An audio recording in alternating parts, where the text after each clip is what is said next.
Hello everyone, it is Shark Hunter here, and today I'm going to be talking about a pretty nuanced and serious topic that's become a pretty serious problem nowadays. And that topic is the complete and utter normalization of NSFW on the internet, especially in places where it's easily accessible to minors.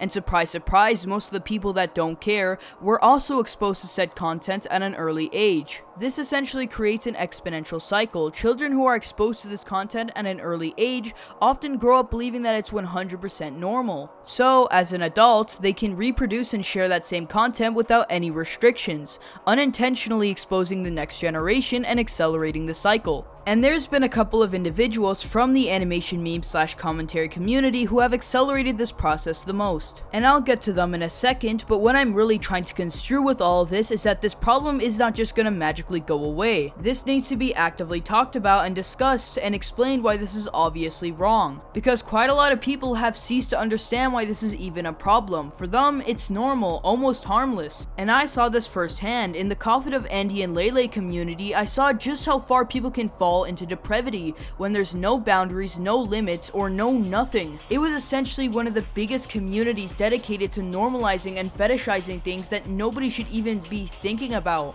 And that's exactly when I realized how much of a problem this has become on a mass scale. And this is why I'm even making this video in the first place, to spread awareness about a topic that almost nobody is talking about. But anyways, without any further ado, let's get into some of these individuals who have essentially accelerated this process. Number 1 being Onyxai. Now I talked about her before on my channel, and there was actually pretty good reason for that. She was essentially running a 13+ server, but at the same time she was acting completely inappropriate. She even went as far as mentioning that she owned a poster created by a person who makes Oh no guys, sorry, my bad. She showed the poster. And this is behavior that she has done repeatedly on a regular basis. Not even to mention while trying to keep a 13+ audience, posting this shit on her channel. And at this point, why even try to keep this type of audience when you know they're too young to even handle this type of material? And she has contributed to this cycle quite a lot due to her just being completely and utterly irresponsible. But anyways, with that out of the way, let's go on to the next creator. Now the next person is a animation commentary YouTuber, I'm pretty sure, and I covered her before on my channel. Her name is Radhika. Now the main problem I had with her before is that she had a video up with over 300,000 views, essentially talking about how she's in full support of essentially minors drawing NSFW. There was so much misinformation in that video, it was genuinely shocking. Not even to mention that most people actually agreed with what she was saying. Now she has thankfully unlisted most of her videos, but that still doesn't change the fact how that video in specific met the eyes of quite a lot of people.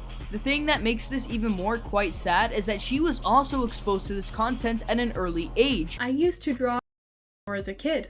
Yeah, I said it. When I was super young, like about 12 to 14 years old, I used to draw somewhat steamy art.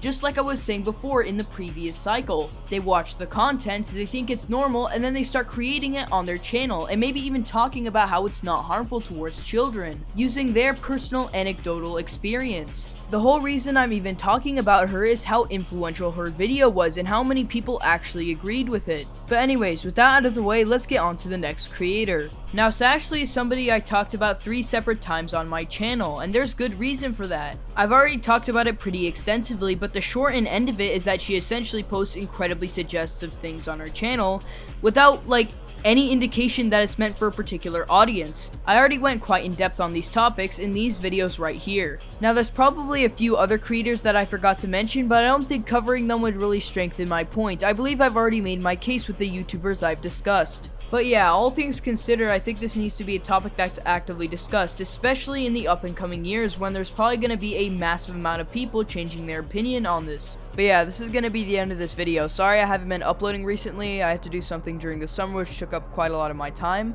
But anyways, if you enjoyed, subscribe, like if you want to, leave a comment on what you thought about the video, and yeah, join my Discord server if you want to. I'll see you guys later. Goodbye.